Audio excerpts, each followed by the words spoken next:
आज सुबह त्योहारों से एन पहले दिल्ली में एक स्कूल के पास एक बम धमाका हुआ। रोहिणी इलाके में हुआ ये बम धमाका बहुत चिंता करने वाला है कि त्योहारों से एन पहले, जब त्योहारों के अवसर पर लोग जगह जगह असेंबल हो रहे हैं, मार्केट्स में भीड़ है, बहुत सारी एक्टिविटीज़ हो रही हैं, दिवाली मिलन चल रहे हैं अलग अलग जगहों पे, वैसे भी मार्केट्स में लगातार भीड़ बढ़ रही है और बढ़ेगी। वैसे में दिल्ली में एक धमाका होना ये बताता है कि हमारी केंद्र सरकार किस तरह से हाथ पे हाथ रख के बैठे हुई है। उनको दिल्ली वालों की कोई चिंता नहीं है, कतई चिंता नहीं है। उनको दिल्ली की कानून व्यवस्था की, दिल्ली में लॉ एंड ऑर्डर की, दिल्ली में इंटेलिजेंस की उनको कोई चिंता नहीं है। पूरी तरह से ये केंद्र सरकार का फेलियर है।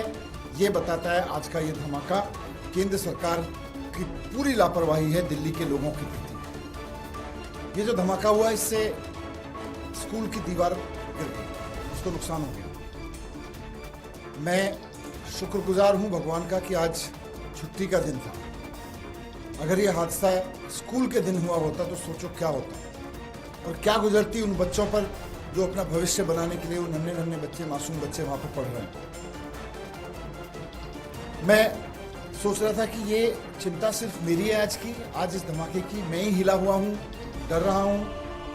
मुझे लगता है मेरे पास सुबह से कम 2 दर्जन लोगों के फ़ोन या मैसेज आए हैं। लोग कह रहे हैं मनीष जी भीड़ में मत जाना, दिल्ली में हालत ख़राब है। लोग कह रहे हैं जी आप पदयात्रा करने लोगों के बीच जाते हो, अभी दिल्ली में मत जाना, कहीं भी कुछ भी हो सकता है। भारतीय जनता पार्टी एकदम हाथ पे हाथ रख के सोई हुई है, उसको कोई चिंता नहीं है दिल्ली की क्या होगा, आप भीड़ में मत जाना। ये तो लोग मुझसे कह रहे हैं। ये इंडिकेशन है कि दिल्ली में लोग किस हद तक डर गए आज की इस घटना से। भारतीय जनता पार्टी के नाकारेपन से, बीजेपी की केंद्र सरकार की लापरवाही से और उनकी एकदम जो नींद में सोए हुए हैं वो, उससे दिल्ली के लोगों में आज के धमाके से कितनी दहशत हुई है इसका अंदाजा भी नहीं है भारतीय जनता पार्टी को। और बात आज की होती तो शायद वन ऑफ घटना होती। दिल्ली के लोगों की चिंता का विषय यह है कि आज जब ये ब्लास्ट हुआ और उस समय जिस समय टीवी पर ये न्यूज़ देख रहे थे लोग, सोशल मीडिया पे लोग देख रहे थे कि अभी अभी ब्लास्ट हुआ है, उसी समय लोग अखबारों में कल की खबर भी पढ़ रहे थे कि कल शाम भी दिल्ली में खुलेआम फायरिंग हुई है और एक गोली नहीं चली है, 60 राउंड फायरिंग हुई है वेलकम इलाके में, वेलकम कॉलोनी में। वहाँ पे एक लड़की घायल भी हुई है। मतलब ये हो क्या रहा है? कहीं से कोई आके दिल्ली में ब्लास्ट कर जा रहा है, कहीं से कोई गैंगस्टर आके खुलेआम हवाई फायरिंग करके चला जा रहा है, 60 राउंड फायरिंग करके चला जा रहा है। किसी गैंगस्टर को कोई डर नहीं है, किसी बम प्लांट करने वालों को कोई डर नहीं है। ये हो क्या रहा है दिल्ली में? और ये आज और कल की घटनाएं होती तो भी बड़ी चीज थी कि चलो ठीक है, वन ऑफ इंसिडेंट है, लॉ एंड ऑर्डर की कोई चूक हुई हो सकती है, कोई एक चूक मान सकते हैं। लेकिन पिछले कुछ दिनों की अगर घटनाओं को देखें तो जिस तरह से दिल्ली में एक के बाद एक गैंगस्टर्स का आतंक हुआ है, रंगदारी वसूली के, बड़े बड़े व्यापारियों से वसूली के जिस तरह से धमकियां दी गई हैं, लोगों के शोरूम के सामने, लोगों की दुकानों के सामने जिस तरह से फायरिंग हुई है, वो सिर्फ कल की घटना नहीं है। वो दिल्ली में लगभग रोज हो रहा है कि किसी इलाके में किसी दुकानदार को धमकी दी जा रही है, उसकी दुकान के सामने फायरिंग की जा रही है। रोज ये घटना घट रही है दिल्ली में।